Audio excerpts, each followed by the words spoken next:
$525 million in its first year.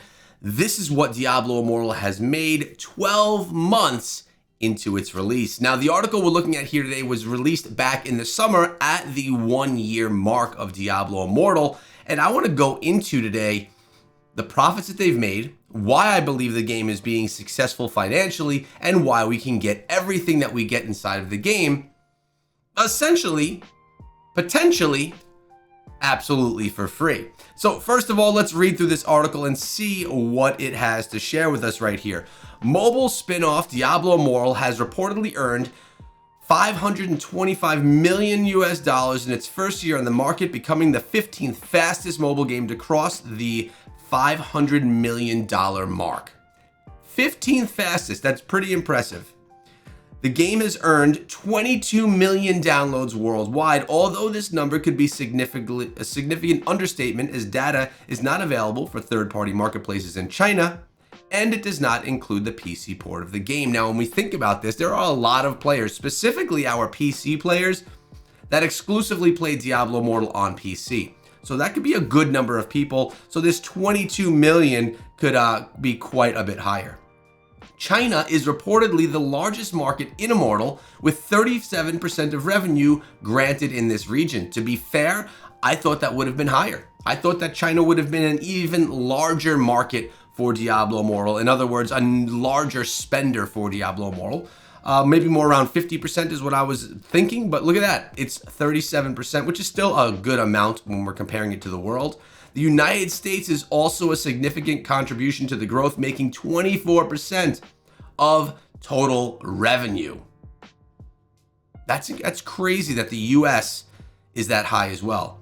According to the data, interest in the mobile spinoff has remained steady in 2023, with mobile gamers in the US driving an increase in growth. So it looks like people in the United States, even though this was from a few months back, are continuously contributing to that growth of Diablo Immortal. Now, there's some things that we need to talk about here. One, Diablo Immortal just has been adding to the game the new way to work legendary gems. In my previous videos, I spoke about why are they doing this? Are they going to take a pay cut in doing this? And for a quick overview of what this is, Diablo Immortal allows you now to get a rank 10 5-star gem. And if you want a new one, you don't have to scrap that and go through all the steps again and do all of that. No, you could just essentially transfer it into another gem, which could cost less if you do this with a gem that costs less platinum to upgrade, and then you transfer it over to a more expensive gem. But would Blizzard do this if they were actually going to be losing money? Initially, I thought that maybe they had money to lose and it was okay for this quality of life improvement for players. But I then started thinking about it, and I'm wondering if players are going to actually spend more money inside of the game, being that they're going to want to get more crests, they're going to want to get those upgrades, and they're going to want to then be able to do that swap of the gems. I bet you that at the end of the day, Blizzard's going to make more money with this change. It makes the game better for the people that are spending the big bucks. This is not something that free-to-play players are going to experience. We're going to be messing around with the 1 and 2-star gems. Me, myself, I'm not a free-to-play player, but I'm a low spender, spending about $15 per month in the game with the Boon of Plenty and with the Battle Pass, of course. I think those are good value. I'm comfortable and happy paying $15 a month just to be able to get those features inside of the game. Now, the question comes in, $525 million. How does this compare to Diablo 4? Now, Diablo 4 has only been out for a few months. It's had its peak. It was a beast up top, blowing up the charts, being one of the best things. Then it took its big dive, like most games do. Most games are not going to forever stay on top and continuously glide. Every game usually peaks and then drops from there. And it's very difficult to get to that peaking number again. Diablo 4 is going to try and find its way there. But when you think about it, Diablo 4 really did spend, a lot of the spend inside of the game was initial. Gamers that wanted to play it, they got it on day one. They got it in that first month and spent their money on the game. And of course, over the next 5 years, that game is going to get new players coming in and spending. We can call it a trickle spend effect, although it's not exactly a trickle. You know, people are actually spending, but it's not going to be as big as that initial launch, unless they do sales, holiday events, and things like that. So in a year's time, the question is, will it reach $525 million? And I'm not sure. And when you think about how Microsoft has now merged with Blizzard or acquired Blizzard, we can expect we can expect Diablo 4 to also be on Microsoft's Game Pass, Xbox Game Pass, which is a service where you pay 10 or 15 bucks a month and you get unlimited, or not unlimited, a massive catalog of games, like 400 plus games. I have Game Pass for my son. I never actually play it for myself, but I can see all of the Blizzard games being on that.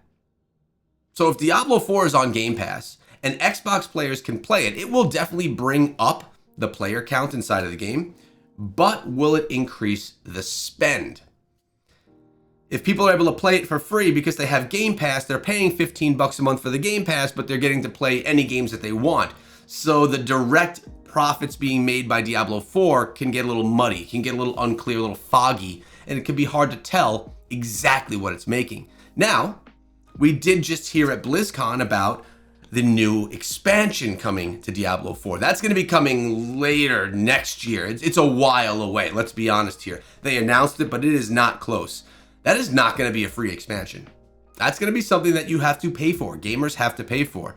So that's going to be another burst of spend into Diablo 4, more profits for Diablo 4. The question is, what's it going to cost? Are we talking 15 bucks? Are we talking 50 bucks? Not really sure where that's going to look, but it will be another surge of profits into the game. But will it exceed 525 million in the first 12 months? I don't think that expansion is going to be out within the first 12 months. Maybe it will. I guess we'll see as the developers continue to update us along the way. One thing that's for sure is Diablo 4 is in a much better place with Season 2 than it was with Season 1, and these are going to continuously change and improve as time goes on. I think that Blizzard does a nice job of taking a game that needs changes, listens to the community, makes those changes, and then in the end has a better game. And this all happens over time. But Diablo Immortal has solidified itself as, I would say, the most profitable action RPG ever on mobile. I think that's a pretty easy battle to win if we're looking about the genre specifically, being that Diablo Immortal is the best action RPG on mobile by far. The only competitors right now, in my opinion, are Torchlight Infinite, which I would argue is not really even a competitor, and Undecember, which for some reason hasn't had the surge of exposure and the surge of excitement that I expected it to have, because I actually do think it's a really good game. What can slow down Diablo Immortal? Path of Exile Mobile. Will that be coming? When will it be coming? And the question to you is, did you think Diablo Immortal made $525 million in their first year, or did you think that they were less profitable?